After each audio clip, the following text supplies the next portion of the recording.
talked about it in letters, and we talked about it on the phone. But how you really feel about it, I don't really know.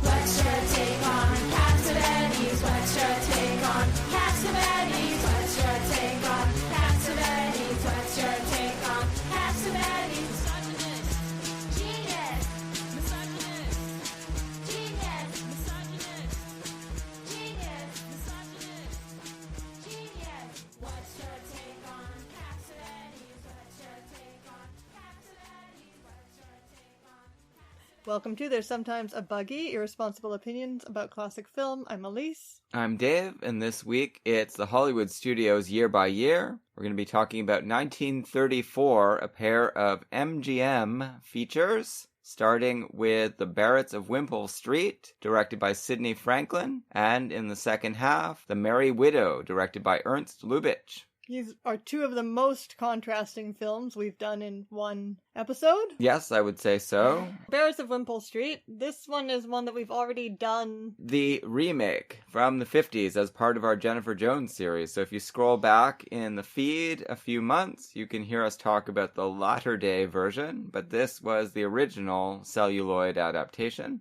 I say we've already done it in a sense because it's the same director on both films. And according to Wikipedia anyway, it's the same script. We haven't watched the other one recently enough for me to verify that, even though it's attributed to two different screenwriters or screenwriter sets. It felt like pretty much the same script. They may have changed things here or there, or maybe cut out scenes in one or the other. The 50s one starts with all that drama about the dad trying to get rid of Flush, the dog, right away, remember? Yeah, it really seems like things are switched around and transposed at the very least. Well, that one just lays the groundwork more for the dad's obsession with the dog and taking out his frustrations on his daughter by getting at the dog. Sure, I could still see that subtext, but maybe it's because we saw the other film. So it was based on a play by, I can't pronounce his last name because it's Dutch English, Rudolph Bézier. It became his big hit because the American actress Catherine Cornell took an interest in it and had it staged in the United States. Otherwise, it doesn't seem like he would have been able to get a production in the US at all. There just wasn't enough interest on this side of the Atlantic in... Incest? Well, the private lives of Elizabeth Barrett and Robert Browning. In the UK, obviously, they would have been national literary heroes. Sure. But anyway, yes, Catherine Cornell made this her signature role, apparently. And I guess Irving Thalberg thought this would be a great role for his wife, whom he was showcasing. Yeah, this is a classic Thalberg-era MGM picture, based on a prestigious property, bringing in a lot of prestigious actors. We've got Norma Shearer, Frederick March, and the great Charles Laughton. In the 50s version, we had Jennifer Jones, the wonderful Jennifer Jones, a kind of non-entity as Robert Browning. I really liked him. But he wasn't a star. Laughton is replaced by John Gielgud. Well, it's not about non-entities. Apparently everybody was a British actor other than Jennifer Jones in the 50s version. Well, John Gielgud is a famous actor, but certainly much more famous as a stage actor rather than a film actor. So yeah, so Norma Shearer. I haven't seen that many Shearer vehicles. She's someone else who has been, like Jennifer Jones, has been smeared by the fact that she had a relationship, or marriage, with a powerful producer. A powerful producer who liked to feature her in sort of prestige pictures. He certainly never did a Duel in the Sun with her. That would have been something. Did he? Well, I've probably seen far more of her pictures as well than I have. I love Norma Shearer. I think she's great. She's in some very racy pictures in the early 30s. They're certainly not... Is that before Thalberg, though? No, she was married to him, I think, in the late 20s. But he did like to do this fairly often, didn't he? Put her in costume dramas? Oh, absolutely. She was their go-to person for this kind of role. To a certain extent, Jennifer Jones was thought of in the same way as an actress who could play ladylike roles, despite the fact that sometimes she really didn't. Right. See, the way the structure worked at MGM, Ethan Mordaunt talks about this quite a lot. Great lady roles go to Norma Shearer, proletarian roles go to Joan Crawford, and roles that fall outside of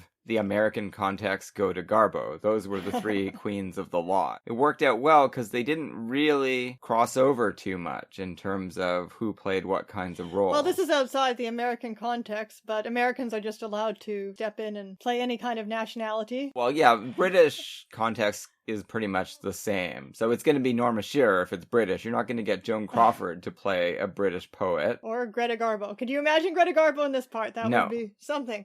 Norma Shearer. She's from Montreal. I thought she was very good in this role. She was fine. I think I like Jennifer Jones in it a little bit more just because she conveys neuroticism and repression at this stage in her career that is very useful for a role like this. Norma Shearer, on the other hand, really stands up very well to Charles Laughton. I guess I also felt a little more scared for Jennifer Jones's character, which is, as we mentioned at the time, that's rare in a Jennifer Jones picture to really be afraid that something irreparable is going to happen to her, even though it does fairly frequently. Well, we've talked about this before because we've talked about Charles Laughton before, but he's a very subtle actor. That's incredible because I always think to myself, see, that jumped out at me here. I always think to myself that I'm going to get big sort of ham or scenery chewing acting from Charles Laughton, but you don't. You never do. So it's amazing how much he underplays in this role. John Gielgud really went mental in the 50s version.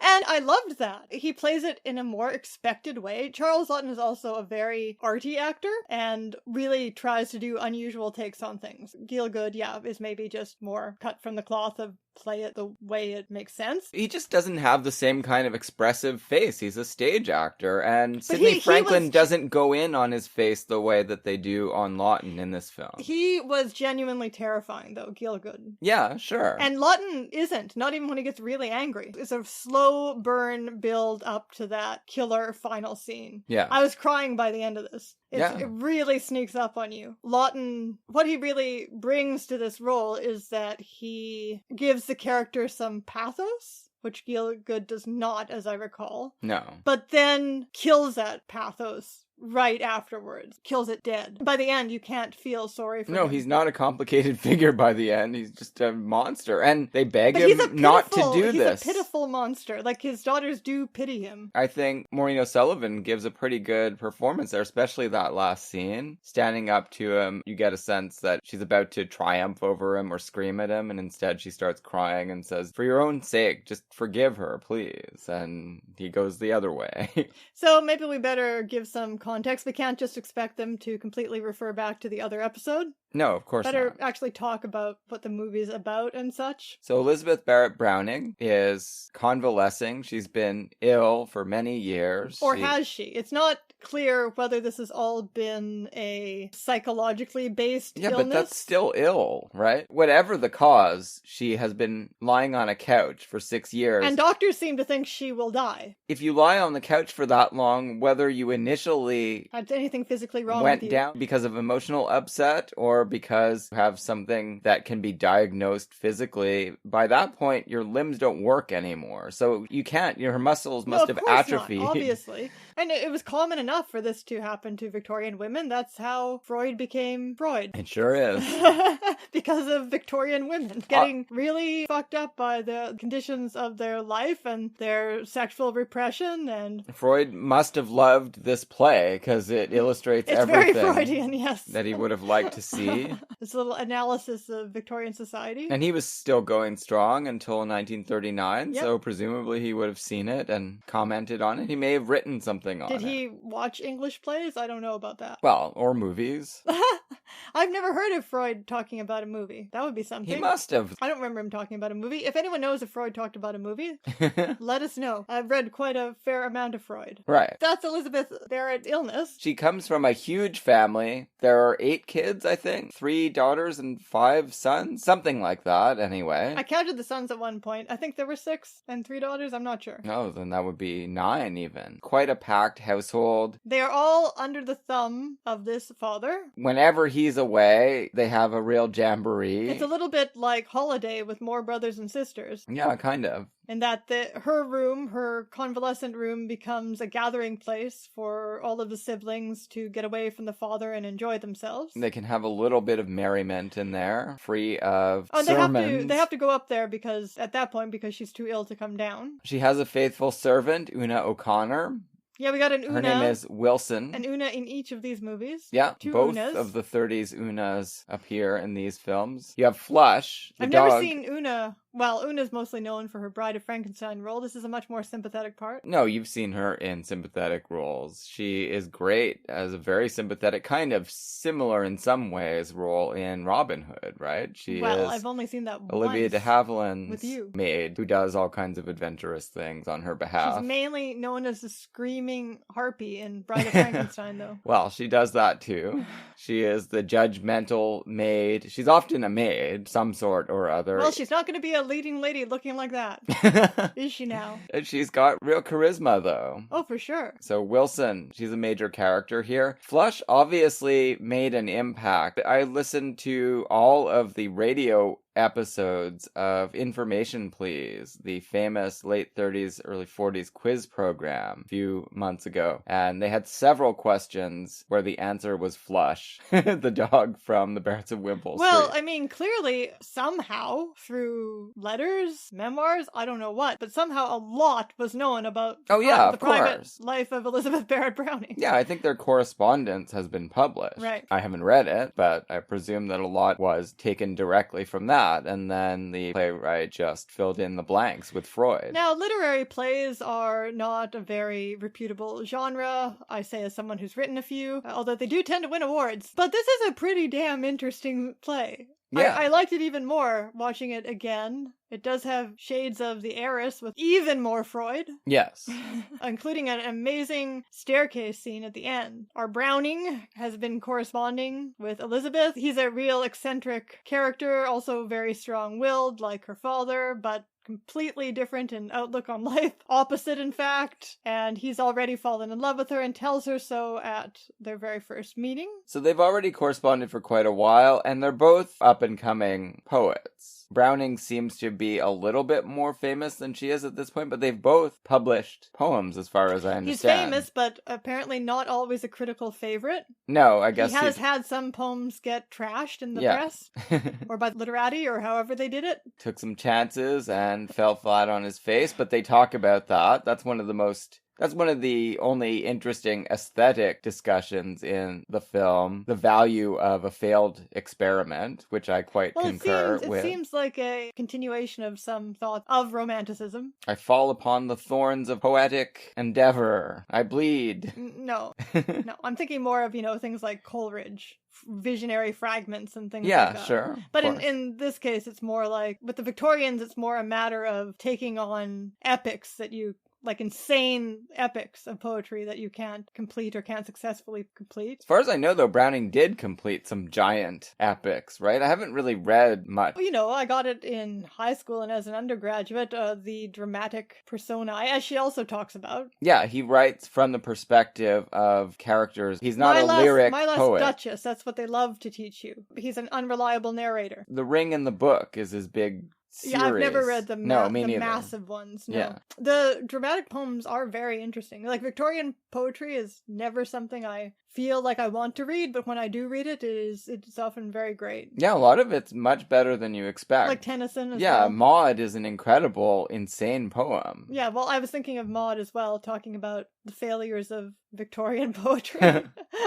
The massive undertakings. It's just about a psycho who wants to go kill people in the Crimea because he failed at love. Speaking of failing at love, back to this play.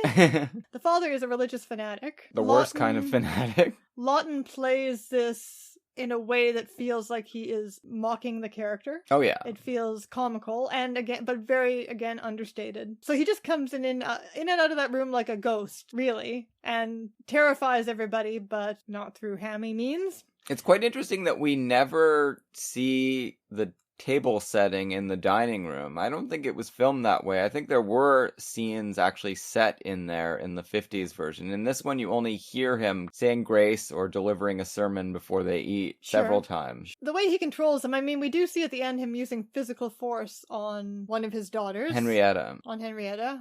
Maureen O'Sullivan. Mia Farrow's mom. Generally, he seems in this version to be tyrannizing them because he's just creating so much stress over things small and large. Like, just creating so much stress for his children whenever they displease him on anything from starting romances to not drinking their porter. That's going to give you all the strength you need to get over your illness. Drink your beer. And she Elizabeth really hates it. And this is the first scene that we get where he talks about love versus fear. Yes. Shira really plays it like he's annoying her and she just wants to get it over with. Yes. I think she even says that. Well, because there's a confrontation with Maureen O'Sullivan who refuses to go get the tankard of porter, and he's going to flip out on her. So Elizabeth, I guess, obviously has always been in the peacemaker role because she's his favorite. Yeah, she's the only one that can calm him down. But clearly calm him down by doing what he wants. Well, of course, So yeah. that's probably why one reason she's his favorite. No, we find out at the end the reason she's his favorite is because she's the only child that was conceived out of love. Well, we're going to have to talk probably more about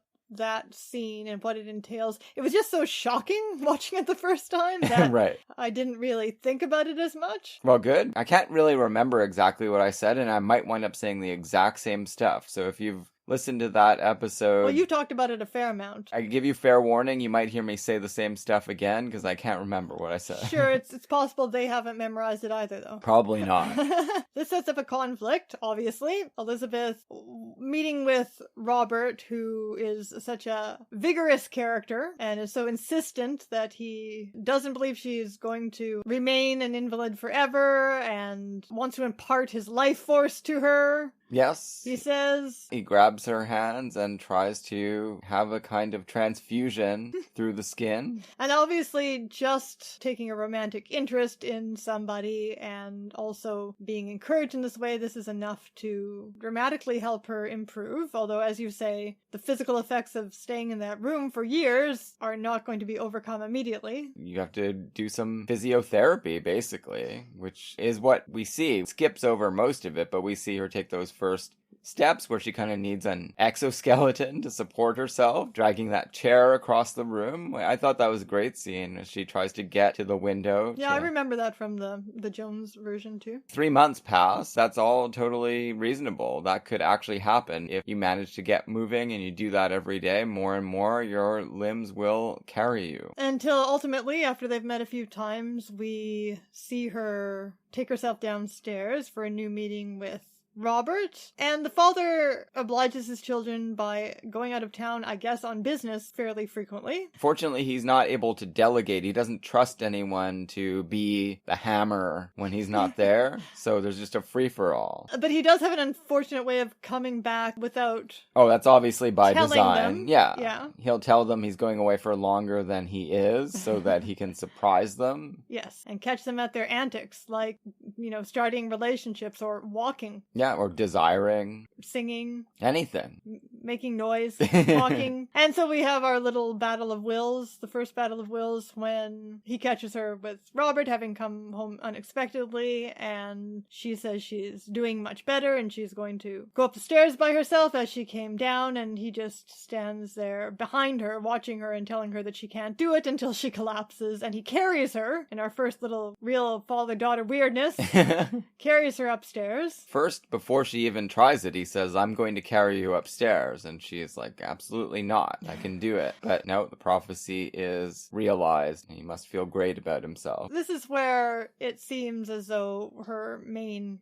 illness is being psychologically undermined by her father. Yeah, and not only by her father, right? Because the entire family and extended family has taken on this vision of her. They all treat her like she's an exquisite, ethereal creature who's not long for this world and can't move off the couch, even though they want her, maybe, to get up. Charles Laughton doesn't want her to get up, but it's all the same. The cousin, as well, is constantly saying that kind of thing. They're all unwittingly collaborating with Charles Laughton's greater scheme. Well, I mean, because she herself has become convinced. And well, she yeah, has exactly. convinced them. I'm including her in that, Yeah. yeah. You would expect a bigger blow-up than you get in that scene, but Laughton misunderstands what's going on. He thinks this is just two poets conversing about intellectual subjects. I guess he's just not able to allow himself to think about the possibility that she might fall in love with someone, so he doesn't, and that's why he's not more brutal with Frederick March. I was thinking, watching it this time, that probably she would never have become a poet unless she had had this period of invalidism and inability to start a family. Well, that's what Maureen O'Sullivan is getting at when she says, you know, the rest of us, we're just normal people. We want to marry and have children and love. You're special. You don't need that. So this romance with Browning progresses, and you'd think the story would be more about that, but it's really not. It's about her decision to leave this tyrannical household, right?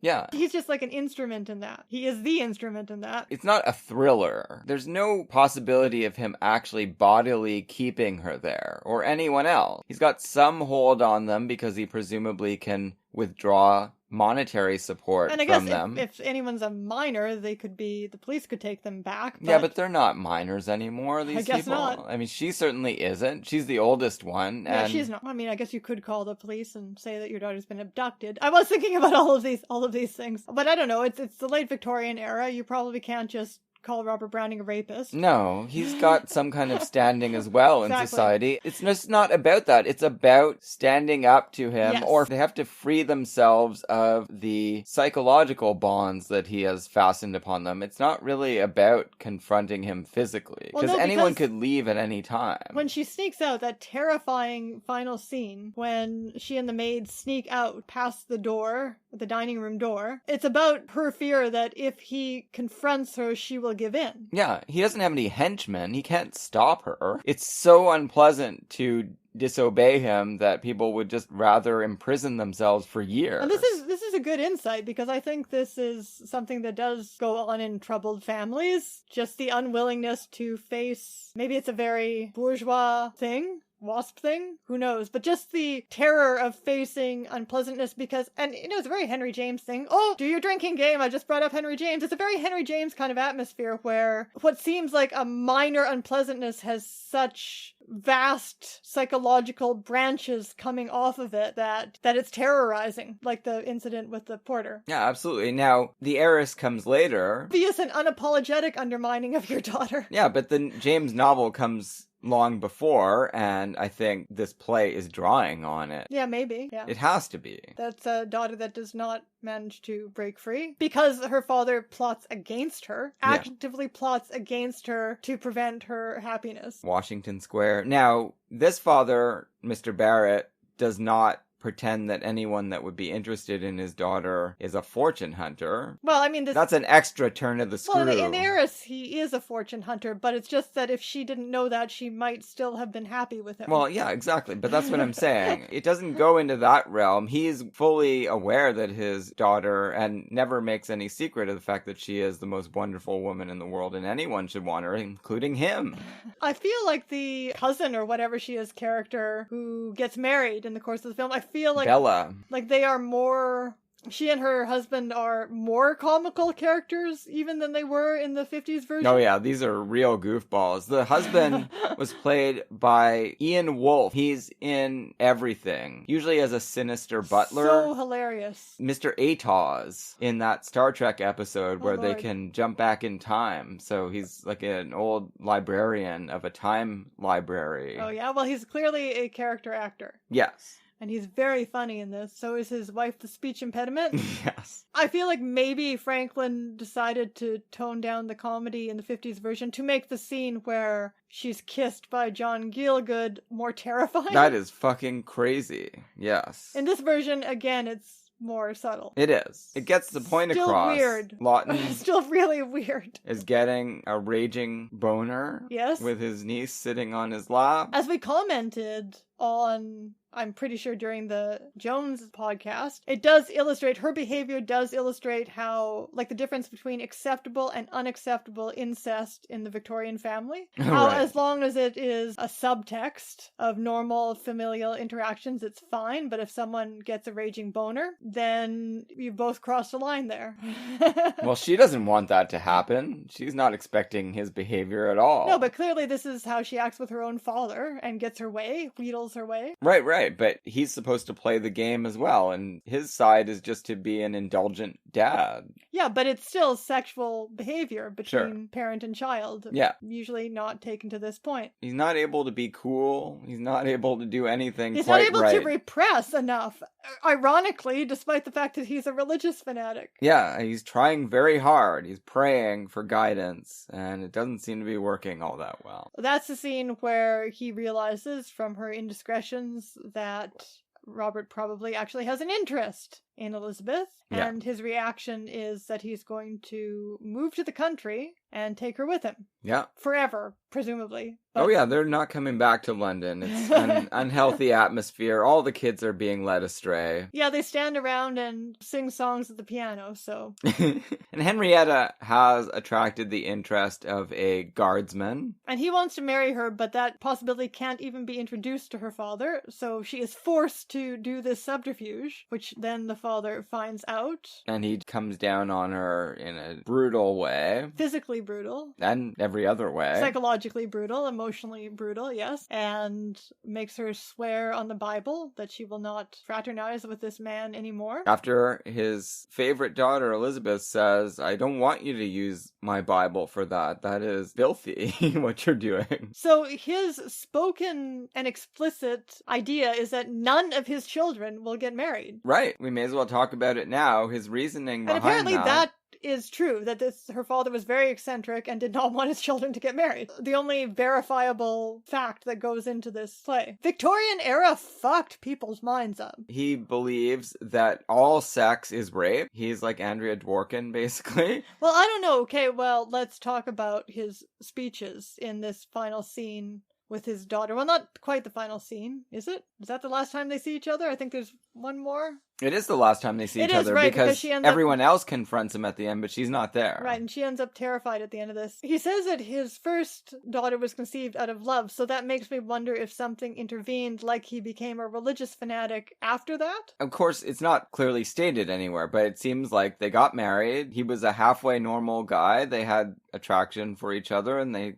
had a child. Then maybe right after she gave birth, he's like, all right, time to start making the next one. Maybe she wasn't in the mood for it and he raped her. And then after that, that was the end. There was no more. Yeah, but something happened because he talks like... He says that she didn't understand her duties, and I had to show her that you have to have sex with me whenever I want. So whatever she felt about him at first, after he attacked her that way, she never thought about him in any way except as a rapist after maybe that. Then the way to think of it is that, yes, that initially she married him, she loved him, they conceived a child. Because on her side, basically, it was conceived out of love. On her side. But if he did not become a religious fanatic after they married, then he has always believed, because he also talks about this, he has always believed that lust is horrible. Yeah. And that he would rather not do it, but this demon takes him over and forces him to rape his wife, basically. You get the sense that if you're married, then that lust, it is evil, but it's supposed to help to produce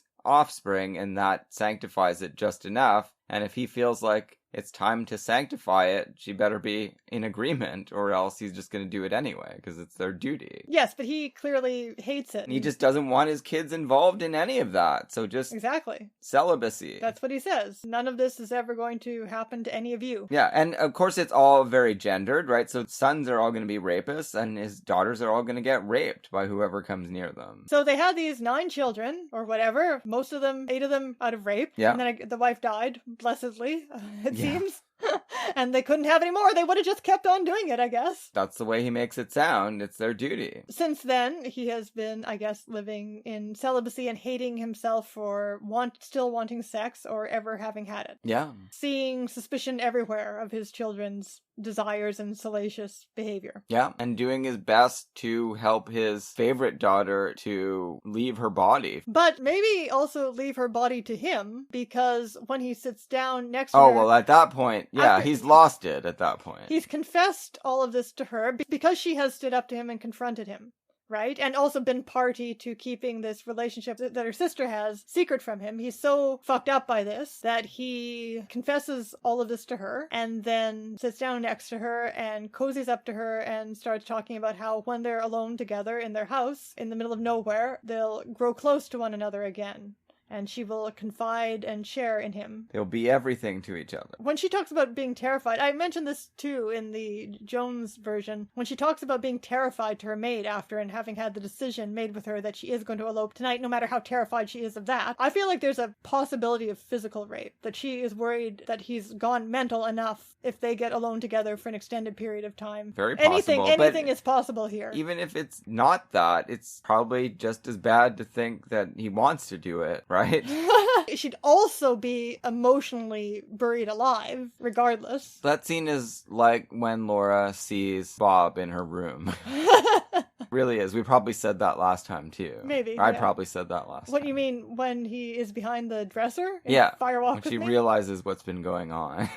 Yeah, and then she's out of there after one more frightening scene where we're worried that she won't be able to stand up to him again. And because the stakes here are, if she doesn't leave tonight, if she gives in to him once more, then she's going to the country with him. She's not going to be able to fight her way out of there again, psychologically. No, probably not. The dad, he's really obstructing any plans that other people are conceiving for her to try living a different life. Her doctors say she'd be much better off in Italy over the winter. No, he says we're going to the country. Yeah, as I said, the way Laughton plays this scene is that after she pushes him away, he is devastated. He looks like a wrecked man. And Laughton is a man who thought of himself as very ugly. I guess he was generally thought of as ugly, but on the screen, for the most part, like Peter Lorre, he's actually very beautiful to look at, but they have uglified the hell out of him. He's really disgusting. It's those damn whiskers. And they've tried to make him look 30 years older than he is. He was only 32 in this movie. Oh my god. So it is the face of a pathetic, devastated wreck of a man that Franklin goes up close for at the end of that scene, and you do, because he's so good at pathos, you do feel bad for him, but then he takes that back in the final scene. And the thing about Laughton is that he is good at conveying pathos, but also when he doesn't want to, so he can make a character just unforgivable. Wring all sentimentality out Yes. of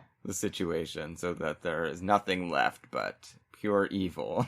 And this is when he realizes she's gone. He goes to the window. He seems like he's going to have a complete breakdown, and you're going to feel sorry for him, but then He regroups and decides to kill her dog. I'll have her dog. And he's going to order one of his children. Sobbing his son. His stuttering son. Can't speak to him without stuttering, to put this dog down. Won't even do it himself. He's got to order one of the children to do it. Of course so not. he has become, through his sexual repression, he has become a sadist. An actual sadist. And this is why it's just reinforced at the end. Like, the only reason for that scene is so you don't leave the movie feeling sorry for him. That you realize that she absolutely had to leave. Yes. And take her dog, which she luckily did. Fortunately, Flush is on his way to Italy. So raping his daughter and putting her dog down, same thing for this guy, Yes. for this dad. A very poor parenting job done in this film. There are some resonances here, like seeing Laughton talk about the horrors of sex to his daughter, of course, echoes forward to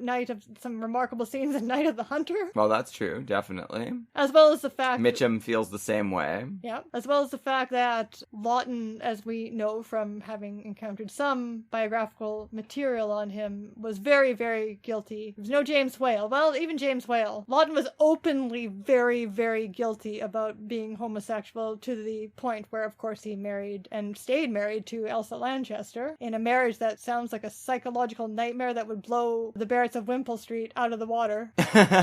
Well, except that nobody is evil in their marriage. But maybe they were both evil by the end of that trauma, that socially induced trauma. But yeah, he does seem to have internalized a lot of And then guilt. later in life, he was very active sexually, but from the accounts of Elsa Lanchester, who was our main source of information on this, he may have had a lot of sex, but he was very still conflicted about having any kind of emotions as a homosexual. Yeah, it sounds terrible. This was a lot for someone to bear, but it certainly helped to make him a great actor. Yeah. I don't know if it's a great trade-off for him, but for us, it works well. Oh, sex is overrated. I'm not talking about sex, but the feelings of self-loathing that he had to endure. Torture and guilt, and also torturing other people because of your guilt, and yeah. That's bad. It's bad stuff. We didn't really talk much about Frederick March in this film. He is a favorite in these parts. It's not a central role here, but he gets some good moments out of it. He really doesn't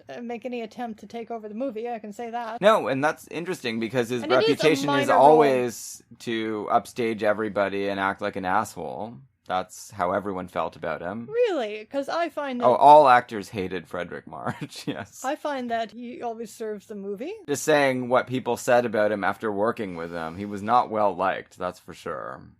Because this is a really overbearing part, and I feel like the actor in the 50s version made it flashier than March does. I think Frederick March is an incredible actor. This is a supporting role, though. Yeah, and he seems to have been happy to play it that way. Well, I mean, it was a Thalberg production, so maybe he had to shut up. He must have wanted to do it, though, because he wasn't an MGM contract player. So they brought him in for this. Just the year before, we saw him and Laughton in The Sign of the Cross over at Paramount. That's right, yeah. I'm not sure if March was under contract to Paramount. I think he was in the early 30s, and then he became a freelancer. So, that's Barretts of Wimpole Street. Now let's talk a little bit about Thalberg. Yeah, of course. Because I don't think we really have before. So 1934, at this point, he's kind of in his decline phase, health-wise. He's not running every aspect of MGM anymore because he's started having heart attacks. He was the Wonderkin, the boy wonder. Yeah, in the 20s and early 30s, he was basically just doing everything on every movie, and then he collapsed in his 30s. Of overwork? Or it was just a genetic condition? I guess some of both, but it was a heart attack that he had. Oh man. You know, he may not have been sleeping at all. Who knows what he was doing? But he should have just popped bennies like I think he probably did. I don't really know. But he collapsed, and he had returned by this point, but he became always sort of first among equals, but he became a producer who had his own unit at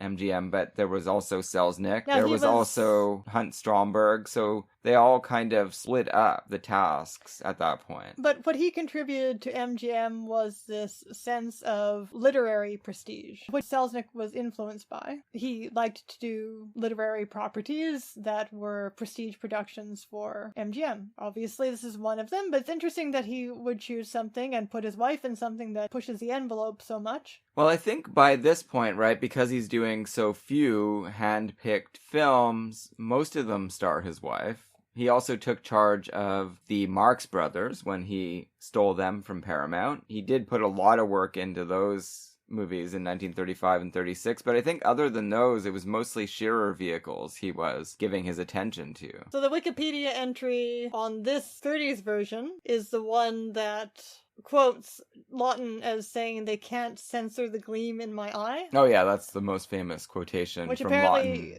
Comes from, in this instance, comes from Norma Shearer biography, but that's surely not the original source. No, because I've read it before. Yeah. And I haven't read her biography. But where it is quoted here, it says, "Well, all overt suggestions of incest were removed from the script." So I'm like, how much more overt did it get in the play? Yeah, well, I'm sure it did get a lot more overt, because you could just say things quite frankly on the stage in New York. But I'm just trying to picture under what circumstances would she tell Browning that she was physically afraid of her father? Who knows what was said? I'm sure we might be able to get a hold of the script. Yeah, for sure. But we didn't. We didn't, so we're not going to be able to talk about it today. Let us now discuss The Merry Widow, Elise. Lubitsch. That would be a good subject for them to do at TIFF. Sure would. There's a lot to get to know beyond his relatively small, very manageable canon of American films. We've discussed a couple of Lubitsch films earlier on in the feed. We talked about One Night with You. But we don't even know if that was actually directed by Lubitsch, because there is Cukor also worked on it. A rumor that it was mostly or all Cukor. And we also talked about Clooney Brown, although we didn't talk too much about Lubitsch, because the spotlight was on Jennifer Jones for that episode. One Night with You, that's why we decided to do The Merry Widow, because that we had paired that with Love Me Tonight. It was so feeble compared to Love Me Tonight. Overmatched. Yeah. Now this time, I liked Barretts of Wimpole Street, but I think Merry Widow is a masterpiece. Do you? Okay, that's interesting. I liked it well enough, but clearly I didn't have as strong a reaction as you did. It definitely seems to be in dialogue with Love Me Tonight. It comes later, and there was a break after his initial series of Chevalier and MacDonald operettas. Well, he did Broken Lullaby, which is a really cool movie, or The Man I Killed. So it has two different names. He did a streak of these. He did The Love Parade is the first one, and then, did he direct Paramount on Parade? I think he just did a segment. Okay. Skipping that, he did Love Parade in 1929. I'd like to see that again. Monte Carlo, which is actually Jack Buchanan, and Jeanette MacDonald's The Smiling Lieutenant, and 1 Hour Janet with MacDonald's You. not in The Smiling Lieutenant. Oh, but Chevalier is. But anyway, a series of musicals and operettas, using one or the other of them, or both. Right. Then he does this Broken Lullaby, comes back, does 1 Hour with You, but doesn't really do it. Then has a streak of, not a streak, but a couple of his very most famous non-musical comedies, Trouble in Paradise and Designed for Living. Great films. And then comes back and does The Merry Widow, and so again, it really seems to be some kind of answer.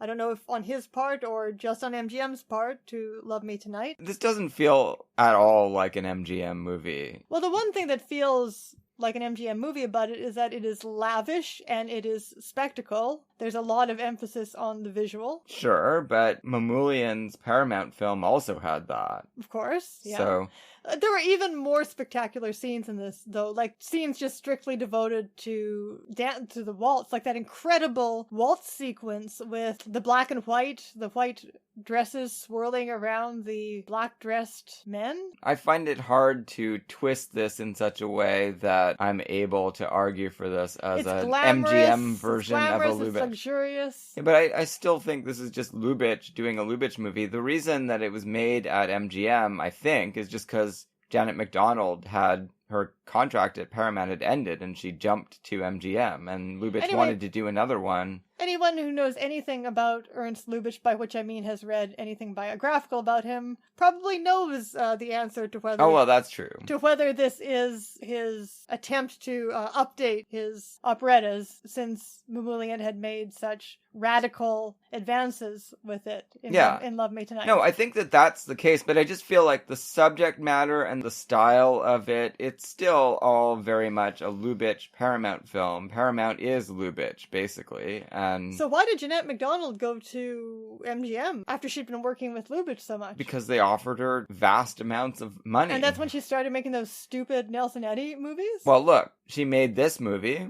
Good start. She made San Francisco, great movie. The Firefly, which is an amazing movie. That's true. She didn't just do Nelson Eddy movies. And in 1941, MGM brought in Frank Borzage to do a musical version of Smilin' Through, which is genius. I love it. But it's true, she made all those movies with Nelson Eddy, which she's pretty good in all of them, but Nelson Eddy just can't really warm to him. Maytime is a great movie, though. I will argue for that. I'm kind of interested in seeing that again, because I remember thinking that one was so much better than the other MacDonald Eddies. It's got a good John Barrymore performance in it as well. All right, so since you had such a strong reaction, Dave, you're going to start us off with this film. It does very much echo Love Me Tonight, as you say.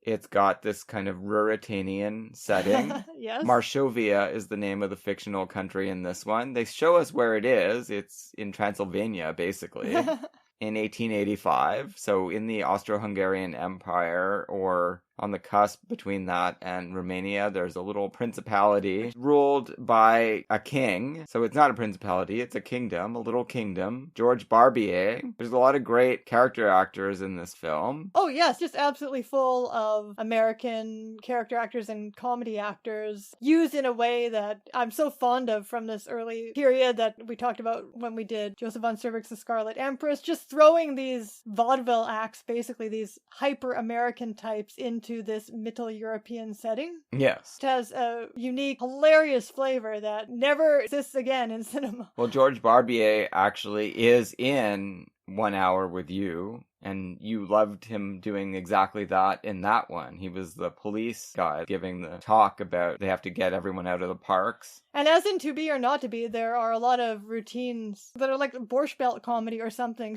thrown into the middle of this glamorous MGM musical. This may be the finest role outside of Winnie the Pooh that Sterling Holloway ever got. He was kind of doing a little bit more than just playing a simpleton in this one. Now, unlike Love Me Tonight, which had an absolutely incredible score By Rodgers and Hart. Like amazing. This one has Rodgers and Hart music in it, Does but it? not a lot. But this is an actual technical operetta with a libretto and with the melodramatic parts underscored with melodramatic music and everything else. So that's a difference. Big difference, for sure. You've got Una Merkel, Edward Everett Horton, who is in a lot of the Paramounts. He's brought over to MGM. If you stack up all the movies Edward Everett Horton was in, he might have been in more great movies than anybody else. You think?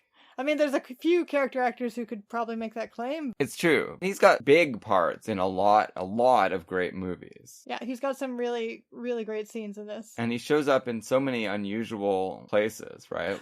The best one in this is where he's talking about how any woman spending time with him will be bored and disgusted within seconds. Like a long routine to this effect. It's amazing. Just putting himself down in his completely deadpan way. After 5 minutes, she will be very receptive to your approach because I will leave her. I guess we should set the scene a little bit. Some interesting, mild political commentary going on in here about realpolitik. The Merry Widow, Janet MacDonald, she's been on her own for about a year, we find out.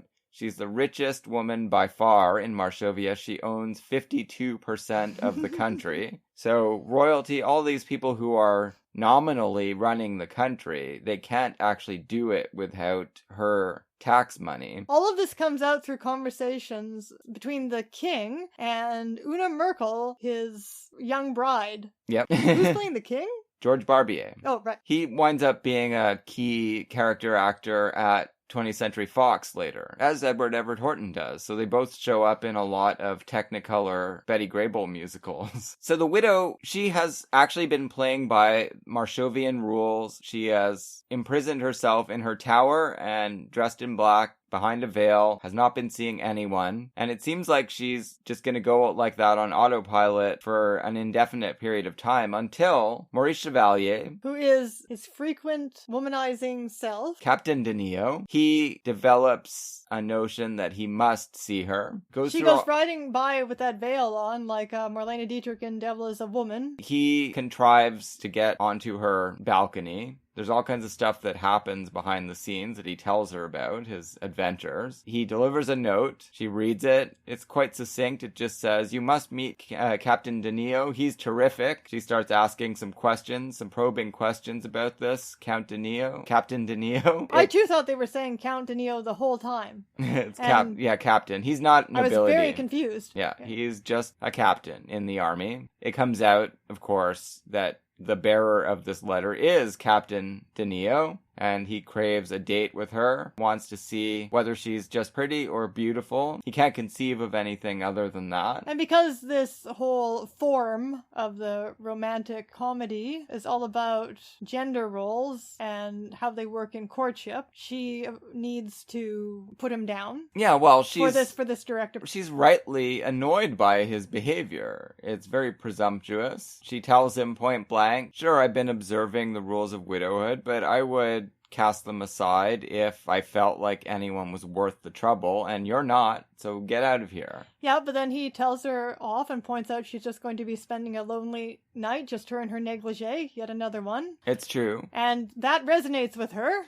It does activate her once again, right? So that encounter anyway is responsible for the political crisis of Varsovia. Well, but at that very first encounter, once he tells her off, she goes running back to find him. Yes. Doesn't. He's already gone. But later on that night, she asks her maids, who he is, so she's clearly decided to maybe pursue something. But when the maids make it clear by their response that they've all slept with him, Yeah. by knowing what his address is and piping up immediately, she knows what kind of man this is, and she drops that idea. Not only that, she has really insulted him. He's not playing any kind of percentage or scheming at that point. He is just done with her because she insulted him. He has a lot of other options. Yeah. This is kind of a whim. Yeah, he's like, well, fuck you then. And he really means it. And he's not playing hard to get. He's not negging. He just is done with her. His friend does sing with her later on. Well, that's true. So he's not completely done with her, but he's not hard up. No. She is hard up. So he Jeanette moves... MacDonald, of course, looking very, again, as in Love Me Tonight, very, very sexy. Yes. In this movie. You would think with a face like that, it would be hard, but they really do a job on her. And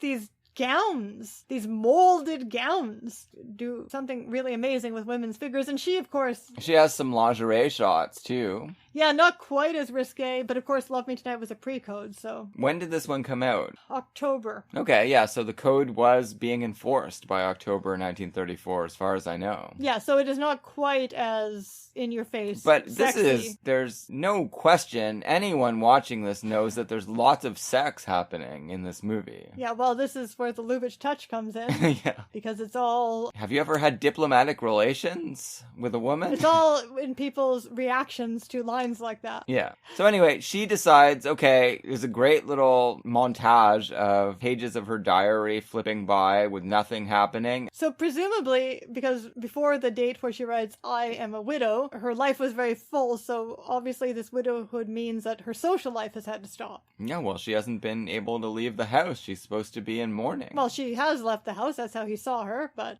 she had a veil on and she was by herself. But now she decides... Maybe she just needs some air now and then. That's it. I'm going to Paris. I'm done with this. And we see the whole... This is where we get, maybe some Love Me Tonight influence, although I can't say that for sure because I don't remember the earlier Lubitsch operetta as well. We get some cute comedy, cartoonish tricks, camera tricks, like her black wardrobe turning into a white wardrobe and her... Black cat turns into a white dog. Yeah, finishes that sequence off with that gag. She is once again embracing life, and you have to go to Paris when you're going to do that. And now everyone is in crisis mode because if she meets a man that she likes enough to marry over there, then all of her assets are going to move over to a foreign national. Varsovia will collapse. There will be a revolution. They won't have enough funds to suppress it, and the king is already making plans to escape. And this is where George Barbier and Una Merkel... It's an incredible scene. Have their amazing... Well, the beginning of this amazing scene is just where she keeps asking him how late he's going to be out at his affaire d'état. They're trying to figure out what special agent they can send to Paris to bring her back married and her fortune. Because Edward Everett Horton, we don't know it's Edward Everett Horton, when the letter arrives. Later find out that it is. He says... She's on the town with all these suitors. We're in trouble here. I know what I would need to do, but I'm too old, so send someone who can charm her back into the fold. I don't believe he knows what to do either, age or not. How this worked for me was that since we've only just been introduced to these characters, I initially thought the joke was that Una Merkel actually wanted to have sex with her much older and less attractive husband. Oh. Pretty soon, I twigged to the fact that she was trying to determine how long she had with her lover, who of course turns out to be Maurice Chevalier. But before that, they go through this whole list, and he's like, okay, we might send this guy, and she keeps saying, look, frankly, I would choose you over those guys, and that's not saying much. That's an amazing delivery, just amazing lines, too. Barbier takes it all in stride. He knows she doesn't really have any great feeling for him at this point. He shares her... Well, he doesn't seem terribly enamored of her either. No. Whatever, I guess this was a political marriage? Because he says, I could have married the Sultan's daughter or whatever. When he finds out about Chevalier... No, but yeah, because he already shares her reservations about these proposed envoys. He doesn't think any of them is going to work. Well, that's the thing. They sound like they might be the envoys from Ninotchka. Yeah.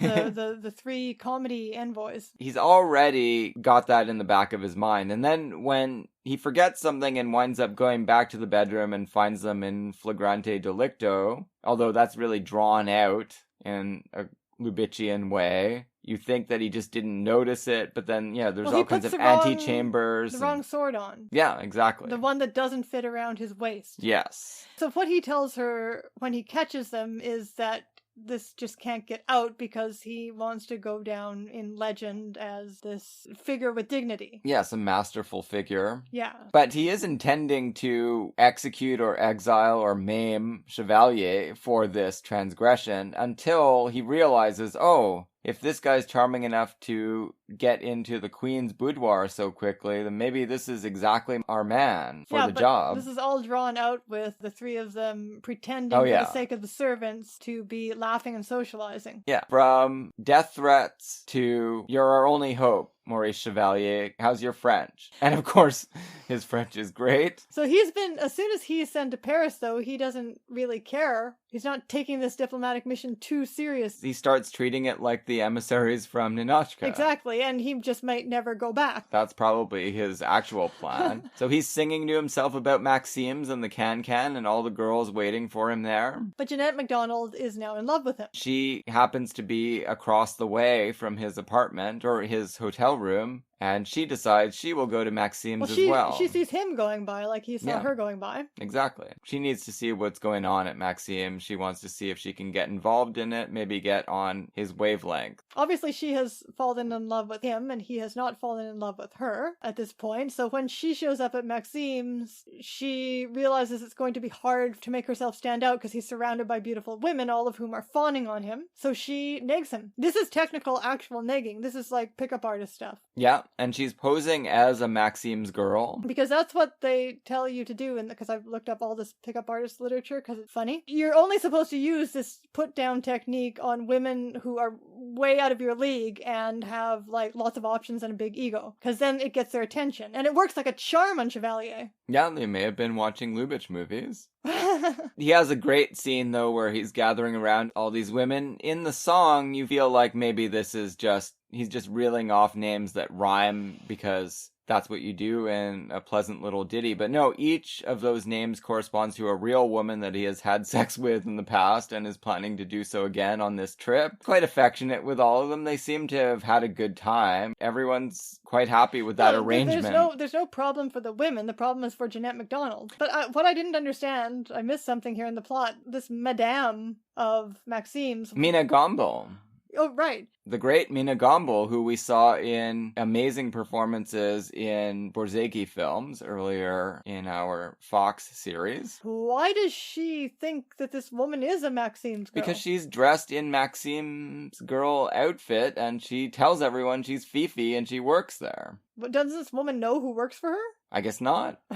She probably has to delegate a fair bit. They've got a lot of girls working there. All right, fair enough. She is the head honcho, and she also has a strong feeling for Chevalier. It is here that we get this like incredible can-can scene. Yeah. Isn't it? A little precursor of Renoir's French can-can. The whole thing has a faint Renoir/Ophuls feel to it, doesn't it? Ophuls often did set his films in the Austro-Hungarian Empire. Of course. They do share that background. I'm thinking ahead, of course, to the waltz scene, which alternates between everybody dancing the waltz and just the two of them. Unfortunately, the Wikipedia page is a stub, because I'd be interested in knowing who choreographed these magnificent visual dance scenes. He obviously had some professionals in there to do that stuff. This is the thing that makes me feel like this really is an MGM movie. I'm pushing back on that with you. Well, I'd have to confirm it by seeing... My recollection of his earlier operettas is that they are less elaborate than this. But MGM musicals from the early 30s, there isn't really an MGM musical style with that kind of elaborate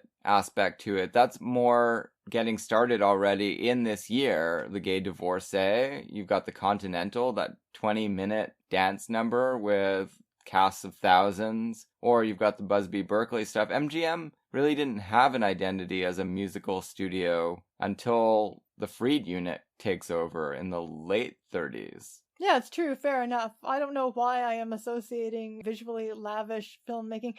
It's just because, I guess, of their emphasis on glamour. And from the very beginning, we've seen in this series MGM paying attention to their sets and their interiors. Oh, they did that for sure. But I really do feel like MGM, now they're really well known for their musicals. But again, that's the Freed unit stuff. In the early 30s, they're really playing catch up, right? Dancing Lady, the Gable Crawford film, I really enjoy it, but it's clearly trying to do a Busby Berkeley thing. Like, they're not doing anything of their own. They're looking at what other studios are doing and trying to do that. Well, I'd be interested in knowing if Lubitsch brought with him people he'd already worked with. I think he did. On earlier operettas, or if he found new people for this, or what happened. And Lubitsch's career is at a crossroads, right? Because, as you were saying, he had moved away from the operettas for a couple of years, and now he's back. He does this, and then he doesn't do any movies for a while because he goes back to Paramount and becomes the actual head of the studio. That's right. And that didn't really work out very well because if you're one of the greatest directors of all time, why would you want to run a studio? I guess there was a lot of money for him in it. Yeah, he comes back with Angel,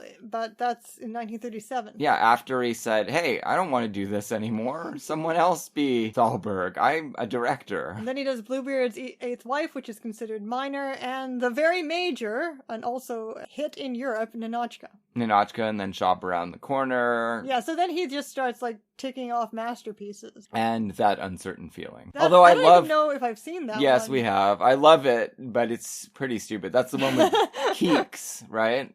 Melvin Douglas drives his wife insane because he keeps poking her and saying Keeks. Well, Lubitsch did make stupid comedies every now and then. You have to allow him that. Yeah, it's just, I really enjoy it. And Burgess Meredith is really funny in that movie. That's the only thing I remember from the movie, and we do poke each other and say that now and then in our household. Oh yeah, it's infectious. This is Lubitsch's last movie of the first half of the 30s, and I think he goes out with a bang. I just love Chevalier and MacDonald together anyway, and except 1 Hour with You. 1 Hour with You was alright, but nothing more than that. It kind of left a bad taste in the mouth too. The storyline was just, it wasn't actually very sexy. It was just really gross. It was a dumb farce. I think she did have some sexy lingerie on every now and then because it was a pre-code, but... Yeah, but it wasn't even fun, right? They were just pathologically... In this movie, Chevalier is definitely having sex with everybody, but everyone seems to be having such a great time, including him, that it's so much more appealing, and it's not acting as if this is a terrible life. This seems like a great life he's having, but maybe it'll be even greater if he can just settle on Janet MacDonald.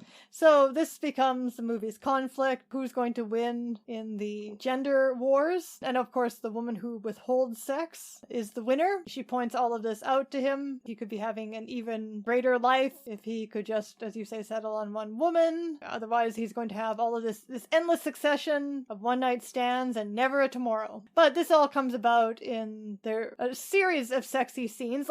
Plot is not the strong point of this movie. It's not supposed to be. No, of course not. To the extent where one of the clever devices later in the film is that Edward Everett Horton recounts the plot for us, progress of their romance once he's actually at the ball or whatever, the embassy function, to his underling, who's writing it all down on his cuff. Yeah, they're sending telegrams back and forth with the king in code. This is because we don't need to see this. It's all very conventional, and we don't need to see every plot point happen. Right? It's funnier if he just relates it. And the complications, some of it's like the standard con artist plot in some ways, right? He needs to do something for a reason that has nothing to do with romance, but he falls in love with her. In this case, he's not doing it in order to make money. He's doing it to avoid being executed by the king. But at this point, he doesn't even know that Fifi is the woman he's supposed to be romancing. Exactly. He's never seen her face. But that's how it always works, right? So he thinks eventually he's going to have to go see the Merry Widow and try to seduce her. He has no idea that they are one and the same person. He just has fallen in love with this Fifi, or he has this really strong reaction to Fifi. Because she refused sex. Well, that's part of it, obviously. That's the entirety of it. That's how these gender roles work. This is a movie where courtship is entirely determined by the chess moves of the different genders. Yeah. And all of the conventions. And he says, that's the kind of question a lady asks. You don't want to be like that. You're a Maxime's girl, and that's a good thing to be. She kind of persists with that line of questioning, and it really gets him down.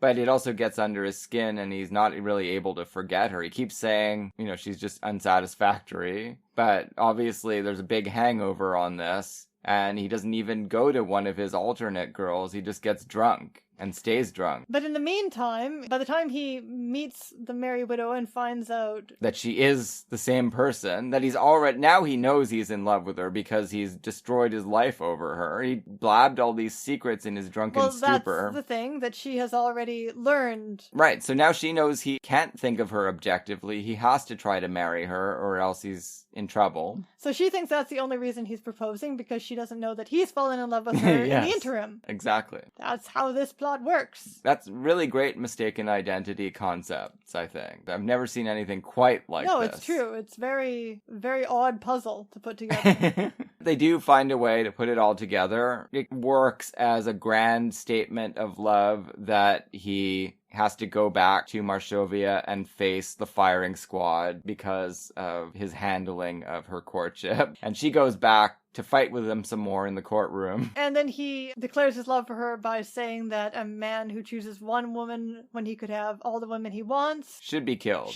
I'm an idiot. I've fallen in love with this woman. You'd think that there would be a romantic conclusion where she wants to marry him to save him from death. And there sort of is, but she is too proud to actually just admit that that's what she wants to do. The political impetus behind all of this comes to his aid, because the same people that want to kill him for failing now are very anxious to give him every opportunity to win her back. So this is a good example of the kind of thing that Lubitsch does. The two of them are locked by these officials into the cell, with them basically hoping that they will have sex. Yeah, it's like they're waiting for... But they're all, a whole huge group of them are standing around outside trying to make this sex happen and waiting for it to happen. Yeah, it's like they're trying to breed the ultimate colt or something. It's so filthy and so ridiculous at the same time. And George Barbier and Edward Everett Horton have a romantic scene together at that point as they discuss what it would be like if they were locked in a jail cell together. It's incredible. There's a lot of homosexual humor. I've never seen this much in a Lubitsch movie or any before, but there's several jokes of this, maybe because it's Edward Everett Horton. Sure, he could was be. Most certainly gay. Oh, yes, I definitely. believe. Yes. And then I realized that you are a gorgeous woman. Pretty amazing. Actually, Horton, to rewind, I think my favorite scene with him actually... He does get a lot of good scenes. Is that duel scene where they've insulted each other and they're smacking each other in the face really hard. Well, that's the first gay joke. They exchange cards. And he says, my seconds will be in touch with you. And then they realize, oh, wait a minute, we're supposed to be collaborating on this scheme to get the Merry Widow back. And they love each other. They start embracing and kissing. And then the woman who had gone to find a police officer to break this up, and the police officer says to her, I wouldn't bother. Edward Everett Horton is just bringing out the gay in everybody in this movie. Yeah. Wonderful confection from Lubitsch here. And the conclusion is exactly what you would expect. They embrace in the jail cell and are married through the jail door by a priest who's conveniently brought over, and some rings are sent in, and everything's going to be wonderful. The money is going to stay in Marshova. No one has to die. No one has to suffer in a revolution. They just have to fuck. Right. It's great. Aside from, yes, I guess there are a couple of little stupid movies, but kind of from Trouble in Paradise on, he just shoots out more than half a dozen masterpieces. A great director. He wasn't necessarily the best, whatever his title was, at Paramount. Production head. Well, no, of course not. Everybody complained, Sternberg really complained about him. Of course, that's Sternberg. I'm sure he complained about everybody. No, but he also kind of interfered with Borzegui's film Desire, which is a good movie, but I don't think it turned out exactly the way Borzegui wanted. I don't think anything turned out the way anyone wanted. You don't want a highly creative director interfering with other highly creative directors' projects. I think one of the big things that he did do was he really presided over Mitchell Lyson stepping up into a more important role at the studio. That's good. Hands Across the Table was made under Lubitsch. Well, he needed somebody to be able to do Capra-style romantic comedies. Right. And Lysen was the one. Yeah, this is like a very, very different kind of masterpiece than the most recent Lubitsch that we looked at and talked about a little on an episode, which was Nanochka. Did you like this better than Love Me Tonight? No. Love Me Tonight is still even greater, but this is a great film. I think it's definitely a 5-star film. Yeah, it's very wonderful. We're slowly putting together the pieces when it comes to Lubitsch's early films, and next time we get around to the early 30s, we're gonna have to do Love Parade before that, probably. It's also 1929, technically, so it doesn't really fall within our purview. We're gonna have to do that sometime for a special subject, although that will still be a couple of years from now, because we're all booked up. Everything's planned until February 2022. That is the first one, and it is supposed to be a great one, as I recall, and it would be interesting to see it now. And think more about, I don't know why it became a thing to say about Love Me Tonight being so much better than the Lubitsch operettas. Maybe people trying to rescue or,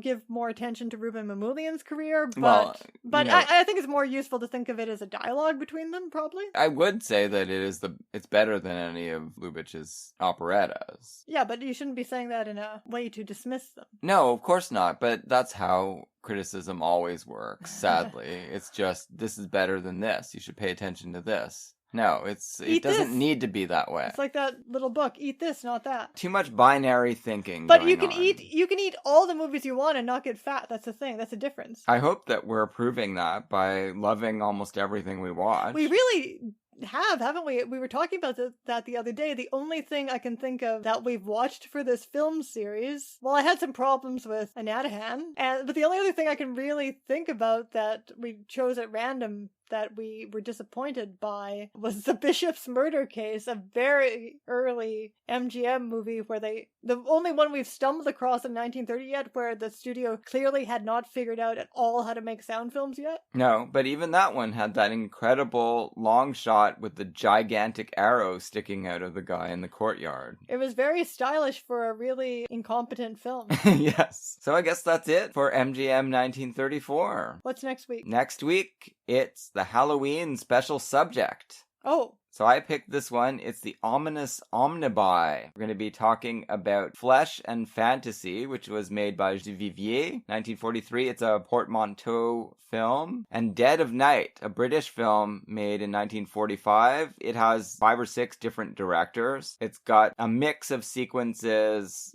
most of which are incredibly creepy. That's the one with Michael Redgrave and the dummy? That's the most famous sequence. I find that one incredible, but the frame story actually may be even creepier. I don't actually remember how that resolves. Amazing. Hopefully you'll join us for that. We'll be with you a day before Halloween, so you'll be able to watch those with us, and then whatever you're going to do on COVID Halloween, you can go do it. All right, sounds good. See you soon.